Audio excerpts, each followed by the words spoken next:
さあ、お出かけの時間だよ。行ってきます。What's this? Key. Can you touch the key? Key.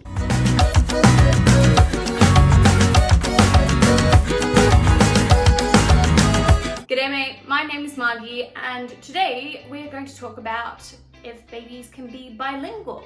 And if so, how can you teach them? If you're new to our channel, my son's about to tip over my camera. Come here. If you're new to our channel, hi, welcome. I'm Australian, my husband is African American, and this is our gorgeous son, Xander, who, yes, is wearing underwear because we have potty trained him from birth. If you're interested in learning about that, that's in a different video. But today's one, we're going to be sharing how, hang on a second. Ooh, daddy's dog tags. In today's video, we're going to talk about how we've been teaching our son to be bilingual with both English and Japanese, and why am I experienced to talk about this. So before I had my son, I was a foreign language teacher. I was. I worked in Italy as well as Japan, and Japan is actually where I met my husband. And I taught a range of people of different ages, from babies all the way up to my oldest student was 86. Whilst today we're going to be talking about babies being bilingual, it is never too late to start learning a new language. So in terms of how I want to go about with this video, I want to talk about sort of two different ways of doing this. I know. Yeah. He apparently wants to talk about it too. Okay. There's two different ways of this idea of having babies learn about different languages or be bilingual. Now, of course, you might already have one of the parents or guardians who speaks a different language to maybe what you speak or vice versa. Or maybe both parents speak the same language, but you want your child or your baby to learn another language that you don't know. So I'm going to talk about both those different situations. When I was in Japan, as an English teacher, the youngest I taught was 6 months old. So part of my job was immersion teaching. So basically just speaking English so that the babies could hear the sounds of English. They could hear me singing songs, they could see me and my face, my mouth moving. Yeah, mama. And that's the most important part, is if a baby can hear a different language before they are 1 year old, then it makes the world of difference. The idea is that babies know all languages, and whatever they're exposed to in that first year is the most important thing. Now, as I mentioned before, maybe both spouses only speak English, for example, but you want your baby to learn French or Japanese, but you don't speak that. That's okay. Yeah, it's okay. It's okay. That is okay. I had parents in Japan who didn't speak a lick of English whatsoever, but they came to the classes with me with their babies, and they would learn along the way. And that's my best recommendation for you. Whilst during this year of 2021 it might be a bit difficult to do that, that is what YouTube is for. I could not recommend enough. You can just go onto YouTube and, for example, Japanese, let's say, type in Japanese numbers, 1 to 10, and there are 1,000,002 different videos teaching you how to say those words. So you can learn alongside your baby as well. You, baby, learning together.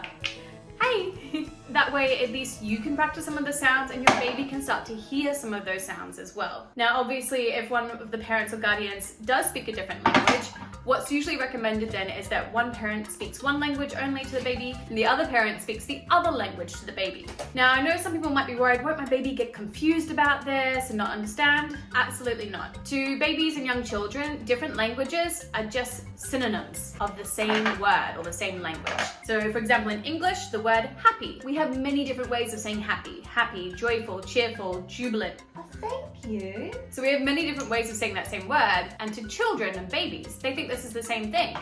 It's just many different ways to say the same thing. And they start to learn who they're meant to be saying that word to. So one of my students, I started with her when she was only 8 months old.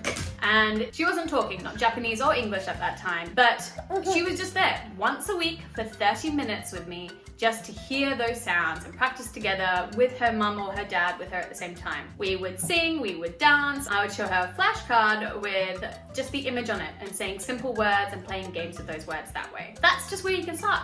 30 minutes, once a week. Honestly, by the time she started talking, which was like just after a year, she was speaking both languages. So we focused on colors always at the beginning of class, and that was the first thing that she picked up. She would say to her parents, oh, owl, pinku. But then to me, she would say blue, pink. She could understand which words to say to which person. And she was just over 1 year old. So if that doesn't teach you that babies can be bilingual, I don't know what will. It is possible. And it just takes persistence. 30 minutes, once a week, and just practicing a couple of words. It doesn't have to be full sentences and grammar or anything like that. You can just start with numbers and colors. Now, something else I really recommend is if you do have one parent who speaks one language and another parent who speaks another, having books in both of those languages as well can really help. So we already know that reading to babies is great, that it helps with their vocabulary. And it's the same thing as well, whether you're reading in English and another language or 2 different languages, whichever one. So for example, we have all these lovely books in Japanese. So both my husband and I can speak Japanese, and that's the language that we want our son, hello, hi, that we want our son to learn too. For example, we have The Hungry Caterpillar, but it's in Japanese as well. And it's just like your regular Hungry Caterpillar, but just all in Japanese. And still a really fun, simple book, which is one of his favorites. Something that I really love though is these kind of baby books where it shows, for example, both the English and the Japanese on them. Hey, you wanna see? Usagi, rabbit, inu, dog, neko, cat. Oh, bye-bye. Another great baby book that I love is the Hello Baby series. So we got this because it has the black and white stimulus images, which are great for babies. And we were reading this to him, I think when he was, you can see he's excited already. 3 days old. Hey, yeah. Kao, ie. Sa, odekake no jikan da yo. Ittekimasu. What's this? Key. Can you touch the key? Key. Tori. Can you touch the tori?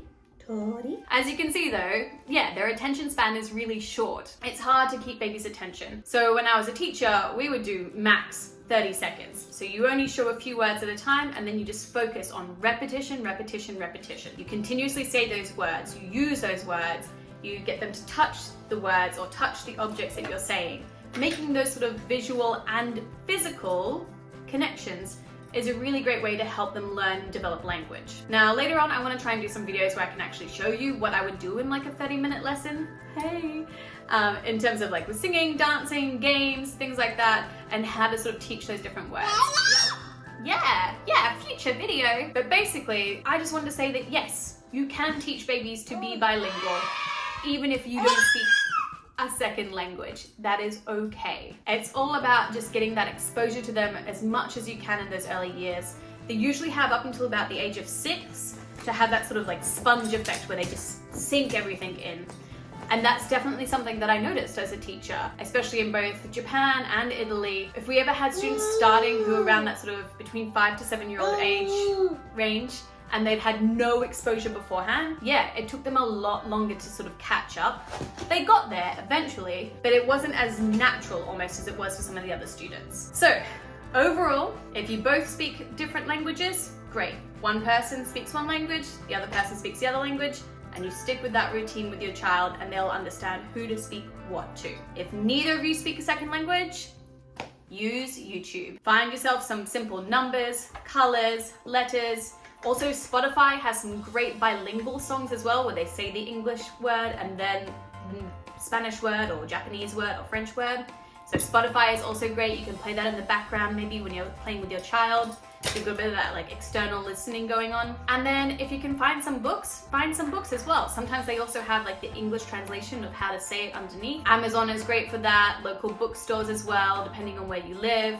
For us, Book Off in San Diego was a godsend because it had a lot of Japanese and English books, and that's where we found a lot of our stuff. Otherwise, thanks for watching this video. I hope you liked it.